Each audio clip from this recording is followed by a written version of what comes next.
Assalamualaikum warahmatullahi wabarakatuh. Selamat pagi anak-anak. Alhamdulillah, pada kesempatan kali ini kita masih diberikan kesehatan sehingga bisa melaksanakan aktivitas belajar mengajar seperti biasanya, walaupun kalian belajar di rumah. Sebelum memulai pelajaran hari ini, alangkah baiknya kita berdoa terlebih dahulu. Berdoa dimulai.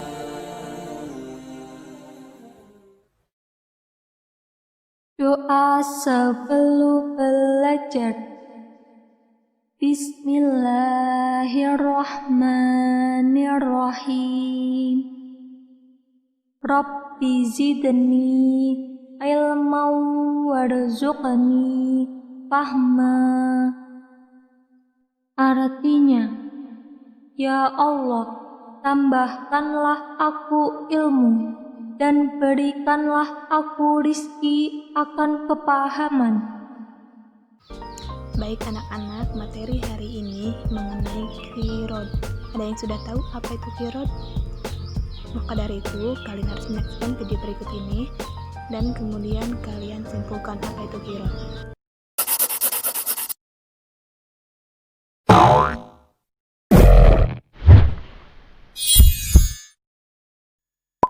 Didin dan Dadang adalah sahabat dekat. Sejak lulus madrasah mereka berpisah. Didin kini menjadi seorang karyawan kantoran dan Dadang menjadi seorang pembuat kaos. Setelah sekian lama berpisah, suatu ketika mereka berjanji untuk bertemu. Saat pertemuan itu tiba, betapa bahagianya mereka. Saling sapa dan bercanda mengenang kebersamaan saat masih di bangku madrasah. Hingga akhirnya, mereka sepakat untuk membangun usaha bersama. Didin sudah menjadi karyawan tetap, tapi dia berkeinginan mencari penghasilan tambahan. Sedangkan Dadang adalah pembuat kaos, dan ia ingin mengembangkan usahanya. Mereka sepakat untuk bekerja sama. Didin akan memberikan modal berupa uang kepada Dadang dan Dadang akan menjalankan usahanya. Dan keuntungan akan dibagi sesuai kesepakatan bersama. Pernahkah kalian melihat atau mengalami hal tersebut dalam kehidupan sehari-hari ini?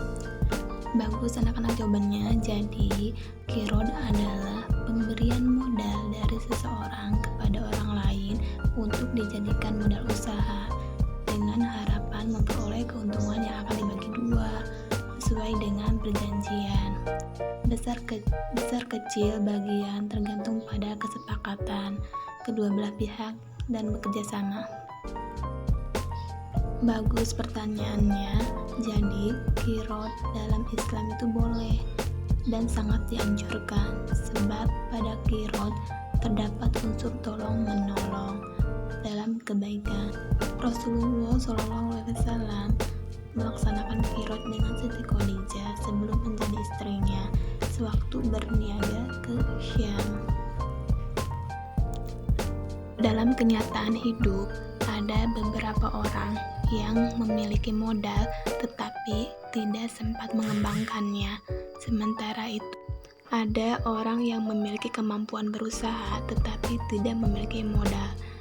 Islam memberi kesempatan kepada keduanya untuk melaksanakan kerjasama dalam bentuk qirad.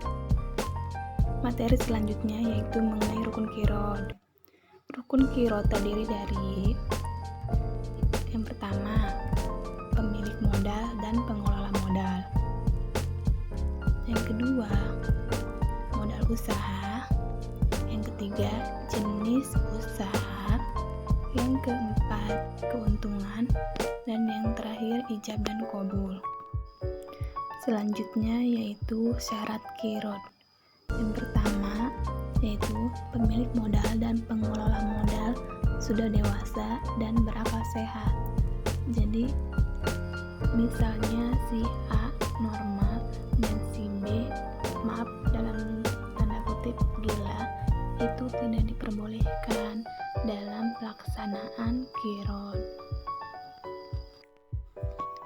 Yang kedua adalah pemilik dan pengelola modal sama-sama ikhlas, artinya tidak ada paksaan. Yang ketiga itu jumlah modal harus diketahui oleh pengelola modal dan penerima modal.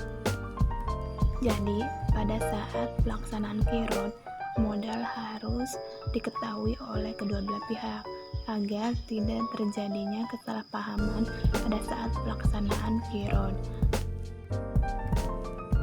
Yang keempat, jenis pekerjaan ditentukan oleh penerima modal yang sesuai dengan bakat dan kemampuannya.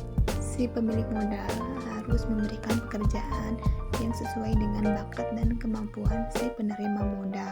Yang kelima yaitu kesepakatan modal harus disepakati pada saat mengadakan perjanjian. Yang keenam atau terakhir itu ada perjanjian pembagian untung di antara keduanya.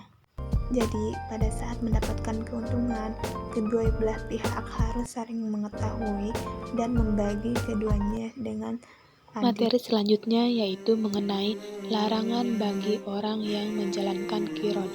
Bagi orang yang menjalankan kirot, ada beberapa larangannya, anak-anak. Yang pertama, melanggar perjanjian atau akad kirot. Yang kedua, menggunakan modal untuk kepentingan diri sendiri. Yang ketiga, menghambur-hamburkan modal usaha. Yang keempat, menggunakan modal untuk perdagangan yang diharamkan syara. Selanjutnya yaitu mengenai bentuk-bentuk kirot. Ada yang sudah tahu apa saja bentuk-bentuk kirot, anak-anak? Jika belum, mari kita lihat penjelasannya. Bentuk-bentuk kirot. Bentuk-bentuk kirot itu ada dua. Yang pertama, bentuk kirot sederhana, dan yang kedua, bentuk kirot modern. Nah, bentuk kirot sederhana ini dilakukan oleh perorangan dengan cara bagi hasil dan sudah ada sejak zaman Nabi Muhammad SAW bersama Siti Khadijah. Nah, kirot dalam bentuk ini dilakukan oleh umat manusia sebagaimana Nabi sebelum diangkat menjadi Rasul, dan juga Rasulullah SAW selalu pelaku usaha sedangkan Khadijah sebagai pemilik modal. Kirot bentuk sederhana ini sampai sekarang masih dipraktekkan di perkotaan maupun di pedesaan. Dan selanjutnya itu bentuk kirot modern. Bentuk kirot modern ini seperti saat ini orang menabung di bank syariah yang prinsip-prinsip kerjanya berdasarkan syariat Islam dengan cara bagi hasil sesuai dengan perjanjian. Seorang nasabah yang menyimpan uangnya di suatu bank syariah, dia mengatakan akad dengan pihak bank dalam bentuk kirot. Nah, pihak bank ini akan menjalankan uang itu untuk berusaha, sedangkan keuntungannya nanti untuk berdua dengan cara bagi hasil. Manfaat kirot. Apa sih manfaat adanya kirot? Yang pertama, saling bekerja sama untuk membangun sebuah usaha. Yang kedua, bagi pemilik modal merupakan sarana ibadah karena menolong orang lain untuk melepaskan dari kesulitan modal.